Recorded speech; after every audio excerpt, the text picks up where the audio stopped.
అండి వెల్కమ్. నేను ఒక ఎనర్జీ అనేది చూస్తున్నానండి.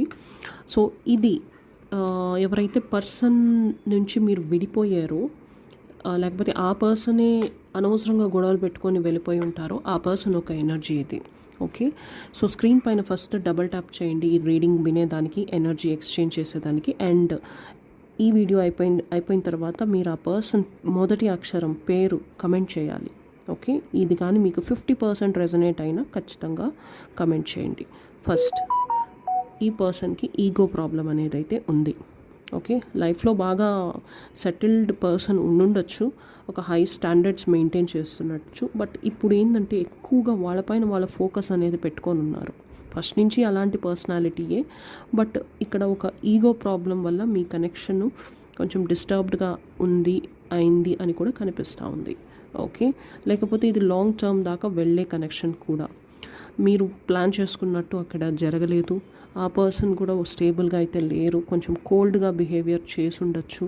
ఓకే, అంతా తన చేతుల్లోనే ఉంది, అంతా డెసిషన్ అంతా తనదే అన్నట్టు తనకు కావాల్సినప్పుడు రిలేషన్షిప్లో ఉండడం, అవసరం లేనప్పుడు కొంచెం కోల్డ్గా బిహేవ్ చేయడము, వేరే పీపుల్తో కూడా మాట్లాడుతున్నారు ఈ పర్సన్. ఓకే, ఇది మేల్ అయినా కావచ్చు, ఫీమేల్ అయినా కావచ్చు. ఈ పర్సన్ సరిగ్గా డెసిషన్స్ కూడా తీసుకోలేకపోయారు పాస్ట్లో. ఓకే, ఎక్కువగా డిస్ట్రాక్టెడ్గా ఉండడము, మైండ్ ఒక దానిపైన ఫోకస్ అనేది లేదు, కంట్రోల్ అనేది లేదు. ఎక్కడో వాళ్ళకి ఏదున్నా కానీ నాకు ఇంకా ఏదో లేదు అన్న ఒక ఆలోచనలో ఉండే పర్సన్ ఈ పర్సన్. అంటే వాళ్ళకి వాళ్ళ పర్పస్ అనేది అర్థం కావట్లేదు, వాళ్ళకి ఏం కావాలో కూడా అర్థం కావట్లేదు. కొన్ని కేసెస్లో ఈ పర్సన్ వేరే వాళ్ళతో కూడా మాట్లాడుతూ ఉండొచ్చు, ఫ్లర్ట్ చేస్తుండొచ్చు, మల్టిపుల్ పీపుల్ని ఆప్షన్గా కూడా పెట్టుకొని ఉండొచ్చు. అలాంటి ఎనర్జీ కూడా కనిపిస్తూ ఉంది. ఎస్, కొంచెం డిస్హానెస్టీ అయితే ఉంది, ఈగో అయితే కనిపిస్తుంది, సెల్ఫ్ సెంటర్డ్గా ఉన్నారు ఈ పర్సను. ఓకే, రిస్క్ అనేది అయితే తీసుకోలేదు. ఓకే, ప్లాన్ చేసి ప్రాపర్గా రిస్క్ అనేది అయితే తీసుకోలేరు. వాళ్ళకి ఆ కేపబిలిటీ ఉన్నా కానీ వాళ్ళు అది ఎక్కడో చూపించలేదు అన్నట్టయితే కనిపిస్తూ ఉంది.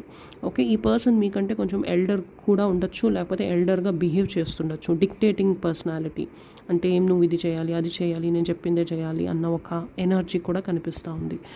ఎవరండి ఈ పర్సన్ నాకు తెలియదు, మీరు కమెంట్ చేయండి ఎవరి ఈ పర్సన్ అనేది. Okay, thank you very much.